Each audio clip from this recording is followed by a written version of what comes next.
Assalamualaikum warahmatullahi wabarakatuh. Perkenalkan, kami dari kelompok 7 yang beranggotakan Nadia Qadariyah, Siti Maulida, dan Munawaroh. Ya, pada kesempatan kali ini kita akan mempresentasikan hasil diskusi kami mengenai konsep penilaian keterampilan dan pengembangan skema penilaian. Ya, langsung saja kita ke poin yang pertama. Di sini ada penilaian keterampilan. Penilaian keterampilan adalah penilaian yang dilakukan untuk mengukur kemampuan peserta didik dalam menerapkan pengetahuan dalam melakukan tugas tertentu di berbagai macam konteks sesuai dengan indikator pencapaian kompetensi. Ya, dalam penilaian keterampilan dapat dilakukan dengan berbagai teknik, antara lain penilaian praktik, penilaian produk, penilaian proyek, dan juga penilaian portofolio. Ya, di sini kita akan membahas sedikit mengenai teknik dalam penilaian keterampilan. Yang pertama itu ada penilaian praktik. Penilaian praktik dilakukan dengan cara menugaskan dan mengamati kegiatan peserta didik dalam melakukan sesuatu yang berkaitan dengan kemampuan membaca, kemampuan menulis, dan juga kemampuan berhitung. Ya, jadi di sini dalam penilaian praktik, seorang pendidik atau seorang guru itu memberikan tugas kepada peserta didiknya, kemudian melihat atau mengamati kegiatan peserta didik dan sejauh mana kemampuan peserta didik dalam membaca, dalam menulis, dan juga dalam berhitung. Ya, lanjut ke yang kedua, yaitu ada penilaian produk. Penilaian produk meliputi penilaian kemampuan peserta didik membuat berbagai produk dan karya seni seperti brosur, makanan, pakaian, dan karya seni sesuai dengan tema belajar yang dipelajarinya. Ya, dalam penilaian produk ini ada 3 tahapan. Yang pertama itu ada tahapan persiapan, yang meliputi penilaian kemampuan peserta didik dalam merencanakan, menggali, mengembangkan gagasan, dan mendesain sebuah produk. Tahap yang kedua itu ada tahap pembuatan atau pembuatan produk, yang meliputi penilaian kemampuan peserta didik dalam menyeleksi, menggunakan bahan, alat, dan juga teknik pembuatannya. Di tahapan yang ketiga yaitu tahap produk, meliputi penilaian terhadap produk yang dihasilkan oleh peserta didik. Ya, jadi di sini di dalam penilaian produk, peserta didik itu dituntut untuk menghasilkan suatu produk atau karya seni.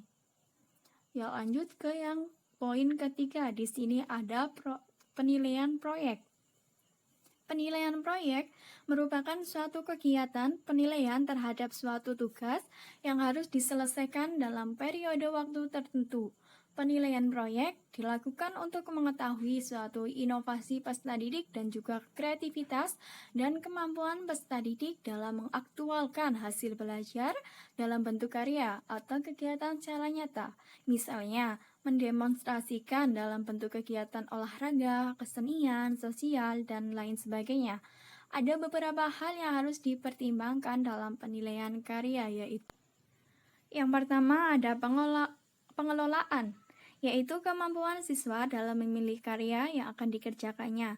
Yang kedua, relevansi atau kesesuaian antara bentuk karya yang akan dibuat dan hasil karyanya. Yang ketiga itu ada keaslian atau kemurnian karya yang dibuat harus merupakan hasil karya sendiri, bukan hasil karya orang lain. Yang keempat itu ada inovasi.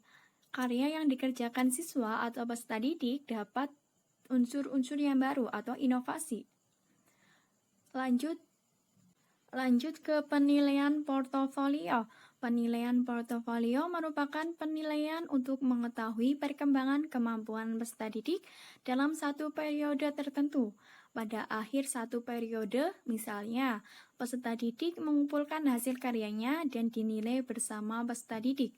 Dari nilai tersebut, pendidik dan peserta didik dapat melihat perkembangan kemajuan kemampuan peserta didiknya dan dapat melakukan perbaikan atau evaluasi. Agar penilaian menjadi efektif, peserta didik dan peserta didik agar menjadi efektif, pendidik dan peserta didik harus menentukan ruang lingkup penggunaan portofolio sebagai berikut.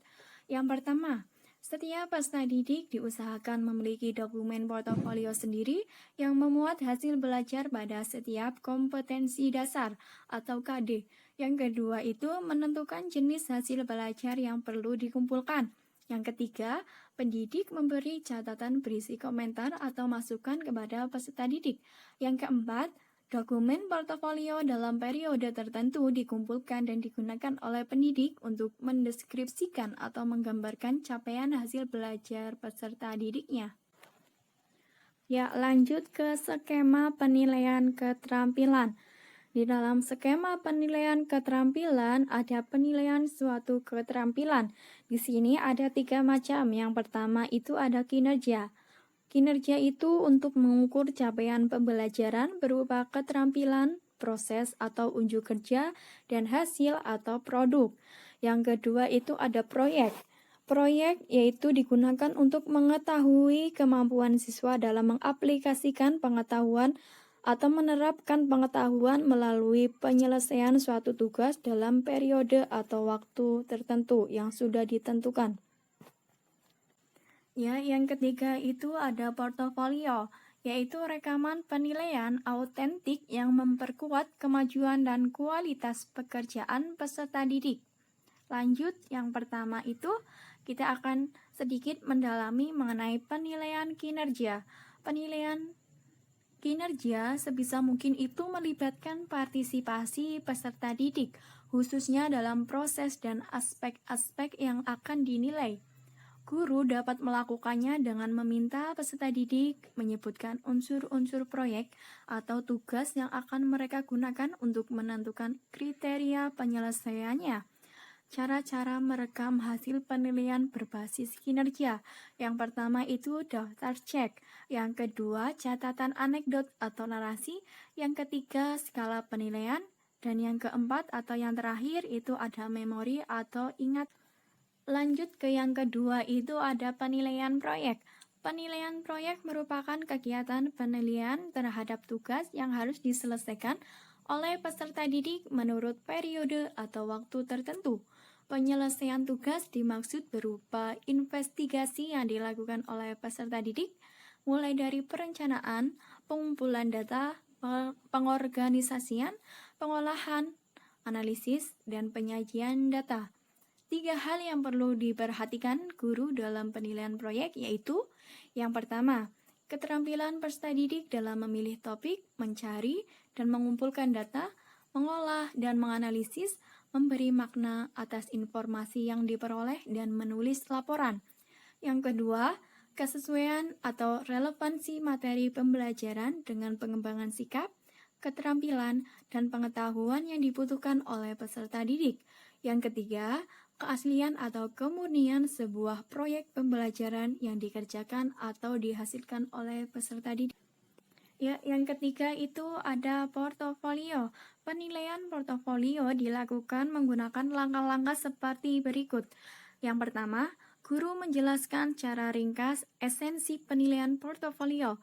Yang kedua, guru bersama peserta didik menentukan jenis portofolio yang akan dibuat. Yang ketiga, peserta didik baik sendiri maupun kelompok, mandiri atau di bawah bimbingan guru menyusun portofolio pembelajaran. Yang keempat, guru menghimbau dan menyimpan portofolio peserta didik pada tempat yang sesuai, disertai catatan tanggal pengumpulannya. Yang kelima, guru menilai portofolio peserta didik dengan kriteria tertentu. Yang keenam, jika memungkinkan, guru bersama peserta didik membahas bersama dokumen portofolio yang dihasilkan. Yang ketujuh, guru memberi umpan balik kepada peserta didik atau hasil penilaian portofolio. Ya, itu sekilas presentasi dari kelompok kami. Apabila banyak kesalahan, kami mohon maaf yang setulus-tulusnya. Wallahul muwaffiq ila aqwamit thoriq. Wassalamualaikum warahmatullahi wabarakatuh.